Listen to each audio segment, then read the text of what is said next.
Good morning, madzuka banji konse kumene muli. Yo guys, tsopano pano pa lero pa 14 mwezi wa June, mwezi wa number 6. Ndikuti tu hafu chaka, right? 2026 ja taifika ngati hafu chaka. Okay, chabwino. So, tipasana ma update.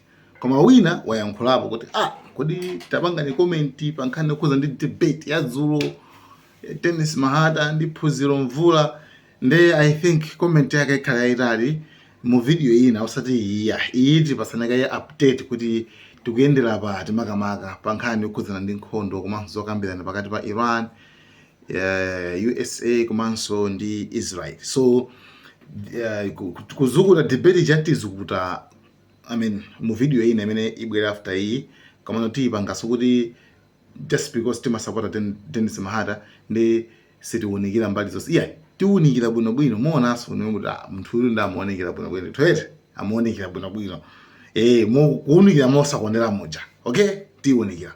So pakati pano tiyang'ana kuti tikuyendera pati. So pakati pano nzanena kuti Trump dzulo anatumiza message yawo kunena kuti deal yatheka kwangotsa kuti mawa tisaina, meaning kuna kuti Sunday tisaina Trump ndithu kuyankhula kwawo anatero kuuza media, kuuza dziko lonse lapansi akuti ife osadandaula zonse ndithu zirani zonse zitheka.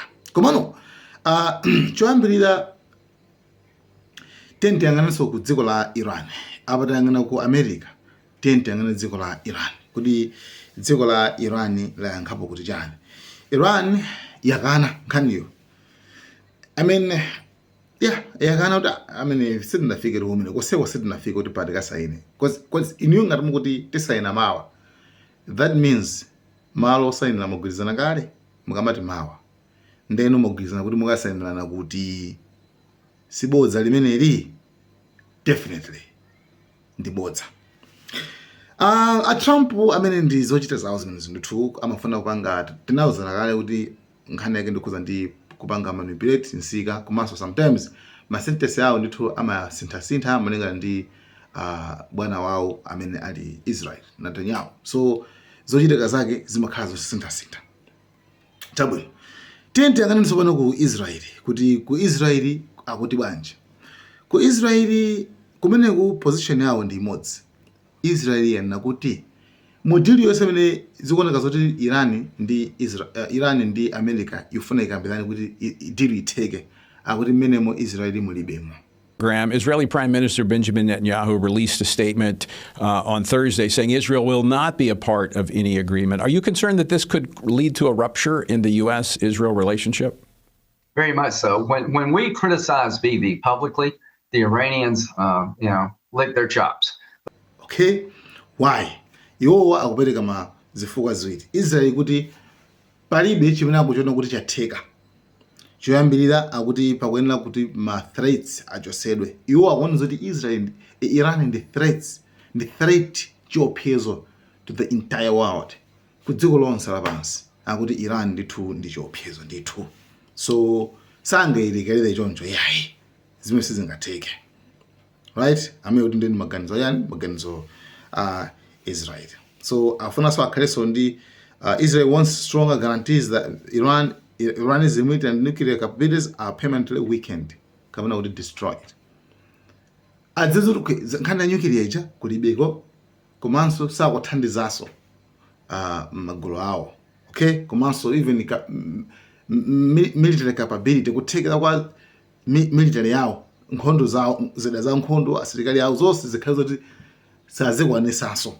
So pamene babana bali nkhani why Israel ikutero akuti ikudandaula kwambiri chifukwa cha especially magulu awo a Iran ngati amene Hezbollah, Hamas kuti amakhalabe empowered kwambiri. So iwo afuna zipanga invade mwaufulu. By the way, pakadali pano zinatsika zimene Israel imapanga ku Lebanon zinakhanga zatsikako chifukwa choti Iran paja inaletsa. Komano zipeza zoti Israel ikumauza madera midzi yambiri ingapo kumauza tisamukani mene kusamukani tufati tifati pangeko operation kumene koko samuka ndi anthu aja amasamuka ndakasamuka sako mabwereraso yayi andi amazika mbendera kuti basi kumene kuti atenga ngati ku Israel. So I mean tinakamba kale zimene kuti target ya anthu amene wawa ndikungolanda malo basi afuna anthu apange agenda yawo ya Greater Israel. So another thing is Iran pamene ikumatumiza anthumwi zawo kupita kukambirana akuti inapanga hire top a psychologist munthu ndi psychologist mazama ma psychologist aja ati foti akhulupira kuona kuti Trump mutu mwake simuli bwino.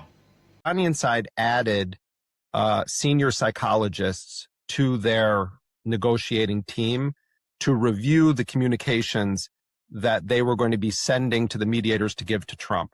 And they did that because the Iranians believe that Trump is legitimately mentally ill and is operating in an impaired mental state. And they didn't say this as a joke. They didn't say this with any lightness. They said, we recognize that we are dealing with a mentally incapacitated individual, and we've had senior psychologists work up a psychological profile of what they think is going on with Trump's brain. And so we started to cater our messages by running them past senior psychologists before delivering them to Trump. And they said that we started to then see some progress in, they almost talked about it like a clinical sense, like they're dealing with a patient, see some progress in the negotiations. And I've also heard from sources that mediators, right now you have Qatar involved in a very deep way. You have Pakistan remaining involved. You have Turkey, Saudi Arabia, that some of the mediating countries are also starting to become deeply concerned that Trump is totally erratic.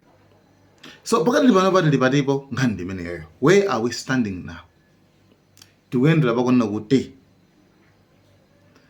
pakuveka mphekesera kuti deal isayinidwa lero koma Iran yakana kuti ma issues amene kulibe and siruziwa beso koma mphekesera zoveka zoti tikuyandikira ku deal. Trump Iran inakambaso kuti okay, it's fine, tikuyandikirako chabwino koma no sitinafika pa final chifukwa pali still ma issues angapo amene akukaminabe. Iran akuti ikufuna ndithu sanctions relief mwijosera ma sanctions maso mapasa ndalama zawo. America kupereka ndalama ku Iran ali imene ndi test afuna awayese kuti ali serious CD anthuwa. Americans are serious CD. That's it. So guys, abana naona so just random ndangoona so video ina yake muthu nake amalongo so zina zake malawi iso ndithu I don't know sindu kumudziwa video nango iona inango ndisangalatsa. Anayankhula so nkhani kuzana ndi nkhondo ya Iran, Israel ndi America. Tamumve nefundo yake minango yankhula. Pena bag it's just too food for thought. Yeah, chakudya maganizo kuti at least kungolingalira pang'ono. Whispers chinthu chimodzi mechi chodabwitsa kwambiri ndi dziko la America komanso Israel pa nkhondo imene akumenyana ndi Iran. Pali zinthu zingapa apa zomwe ndimazipanga note down m'buku langali makangati pa ntchito ya utolankhani kuti tingofufuza ngati nkhani nake iliyoona kapena ngati ili yabodza pogwiritsa ntchito ma facts amene tingawapeze kuchokera mu zimene winake akulankhula pokhudza chinthu kandi president kandi wamkulu wa asilikali akulankhula chotala muzolankhula zakezo iwe ngati ndolankhani umathopeza mafunso. Ani mafunso amenewo ndi amene angakubweretsere chilungamo kuti akulankhula zikhozokhala zoona kapena zabodza. Apapa ndapanga koti zinthu 1 2 3 4 5 6 ndifuna ndingogawana nanu mwasangasanga. America akuti apanga zokambirana ndi dziko la Iran pa nkhondo imeneyi. Nkhondo imene ankayamba Benjamin Netanyahu ndi Donald Trump akuti muwiri wawo anagwirizana zokachita nkhondo ku Iran. Tikunena pano chinthu choyamba ayamba kukanirana chifukwa kuti aliyense akupereka ma statement osiyana ndi zake zomwe zikutanthauza kuti anthu akukanirana. Number 2 zikuoneka kuti Congress kusinda yawo ku America ku Washington zikuoneka kuti kumene kuchasa kukanirana kuti Donald Trump anakayamba nkhondo popanda panga consult azake anakangoyamba iyeyo ndi Israel kusiya family yako nyumba ndikatengana ndi nzako kunja nkukayamba nkhondo koma chonsecho kudza kuti nkhondo idzafuna chuma chochokera ku family kuno pokamenya nkhondo imeneja. Pamene popamba kulolika kusonyeza kuti kukanirana notsopano kuti kodi nkhondo iyi kweni ndi ya dziko la America kapena ndi ya Donald Trump ndi nzake Benjamin Netanyahu. tiye ndizisiyeni nkhondo inayamba pano ili mkatikati. Tithamange pa chinthu choyamba. Anthu omwe akuti akukambirana ndi dziko la Iran, kukambirana kufuna kuthetsa nkhondo. Pena akumati iyeyo afuna kukambirana ndi Iran, ndi kukambirana ndi akuluakulu a dziko la Iran. Kenako akuti iya Iran ikupempha kuti tichite zokambirana. Sitikudziwa akufuna kukambirana ndi nzake ndi ndani. Kwa modziwika bwino Iran kudzera kwa aneneri awo, ma parliamentarians awo, akuti ife tilibe nthawi yokambirana ndi dziko la America kapena Israel. Zitseko ndi zotseka za mkambirano wathu pakati pa ife ndi ma Americans kapena ndi ma Israel. Ne tibwelele kwa anthu omwewa. America ikumalengezetsa zoti tinaphwasula leadership ya Iran. Point number 1. Number 2, alibe so nuclear program ifa tinaononga. Number 3, alibe missile stockpile tinaphwasula. Number 4, weapon production line tinaiononga alibe so. Number 5, navy yao tinaipanga destroy. Ndekuti katundu yense wapamadzi anamuononga ngati kwa zida za nkhondo. Number 6, akuti we wiped them off the map. Saliso pa map ma Iranese. At the same time, Benjamin Netanyahu akuti Iran is a threat to the world. Ndipo nkhondo imene akumenya is not only for the betterment of Israel and America, it is for the betterment of the world. Nkumadzifunsa kuti akhala bwanji threat munthu amene alibe leadership, alibe nuclear program, alibe missile stockpile, alibe weapon production line, alibe navy system, komanso you have managed to wipe them off the map. Akhala bwanji threat. Ngati mmamenyana naye sinde kuti mwamaliza. You can declare a win, mabwerera ku nyumba chifukwa zimene zinthu 6 zingati zaonongeka pa dziko. Muli mkatikati momenyana nkhondo yatha. And at the same time you're saying Iran is a threat to the world. Kuti mukamati world, is America and Israel the world? Chifukwa Iran is not a threat to South Africa. Iran is not a threat to China. It's not a threat to Canada. It's not a threat to Malawi. It's not even a threat to Botswana kapena Zimbabwe. So does it mean kuti ngati threat hiyo ili ku America and Iran is a threat to the world? I mean, America and Israel, is it a threat to the world? Does America and Israel stand for the entire world? Zabodza. Ma Americans ndi ma Israelis adziti Iran is a threat to America and Israel. Chifukwa anapanga provoke dala. Koma ndi zimene akulankhula mungathe kuona kuti nkhondoyi anayilowa, koma potulukira ndi pamene pakusowa. Kotero ayamba kukanirana, kupereka mauthenga abodza oti tikukambirana, kapena iyayi nkhondo sinayambitse ndine. Koma zodziwika zake zenizeni zoti Iran sikusiya nkhondo kusiyira pa njira. Pali zinthu zina zoti ndi zoopsa kwambiri kuzisiyira pa point imene zilipo, koposa kuti ukanapanda kuziyamba, kapena ngati kuli kutha zithe iweyo ulibe manja, ulibe khosi, ulibe miyendo. Ndi pamene nkhondo ya Iran, America and Israel yafika.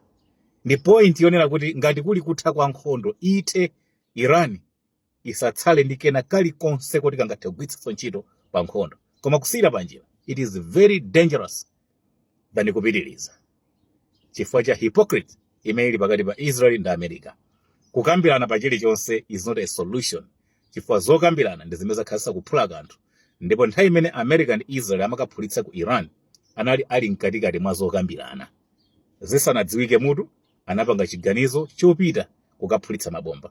Inu mwamva dzana ako dzulo lili akupanga extend masiku ajochoka pa 48 hours kufika pa 5 days. Ngakhale 5 days anachulayo tisanadutse tsiku limodzi. America and Israel akaphulitsa ma gas facilities ku Iran.